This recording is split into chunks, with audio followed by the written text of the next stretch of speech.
A little girl asked her mom, "Why do we go to church?" Her mom replied, "To get closer to God." She thought for a moment and then she said, "Wouldn't it be faster if we just text him?" My friends, we live in a world that loves instant results. Quick text, fast food, express delivery. But today's gospel reminds us that God's plans unfold in God's time, not our time. We celebrate today the presentation of the Lord, the day Mary and Joseph bring the infant Jesus to the temple, fulfilling the Jewish law. But this feast is about more than a legal requirement. It is about a profound encounter between God and his people.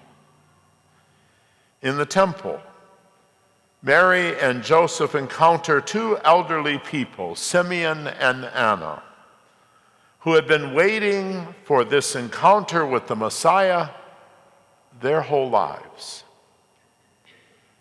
Imagine their patience.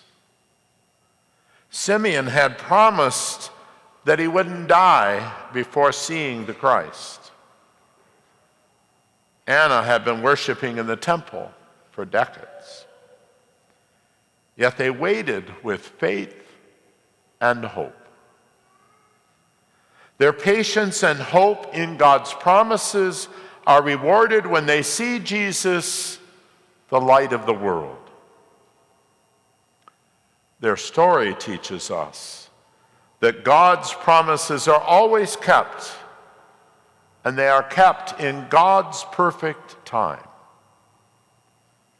In a world where we expect instant answers, we are called to trust that God is always at work, even when it seems delayed. So today, with today's gospel as our backdrop, I would like to invite us to ponder three things this morning: offering, light, and waiting. First, offering, giving our lives to God. Mary and Joseph bring Jesus to the temple as an offering to God, acknowledging that their firstborn belongs to God. This act reminds us of our own call to offer our lives to God. Every talent, every blessing, even every challenge is an opportunity to give back to the Lord.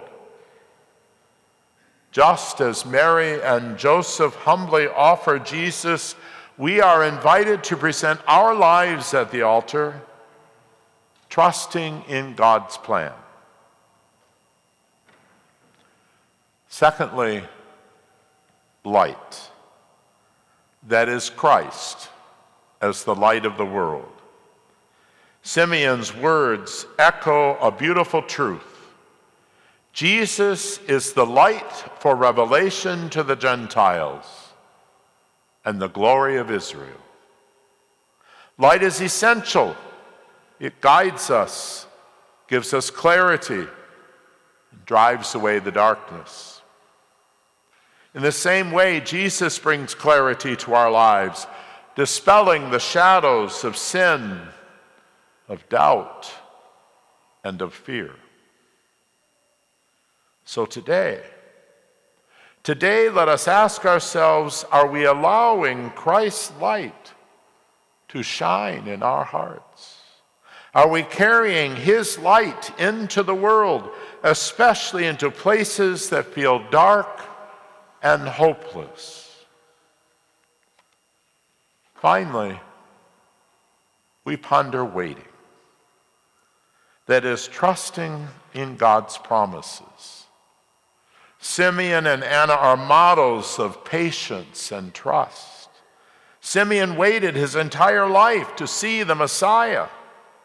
And Anna, despite her hardships, remained in the temple worshiping and praying. Their faith reminds us that God's promises are always fulfilled, even if they take time. In our own lives, we may be waiting for answers for healing or for peace. Like Simeon and Anna, we are called to wait and hope, knowing that God's timing is perfect. This feast of the presentation of the Lord is a reminder for us that Jesus is the light who has come into the world, and that each of us has been called to reflect that light. Like Mary and Joseph, we offer our lives to God. Like Simeon and Anna, we trust in his promises.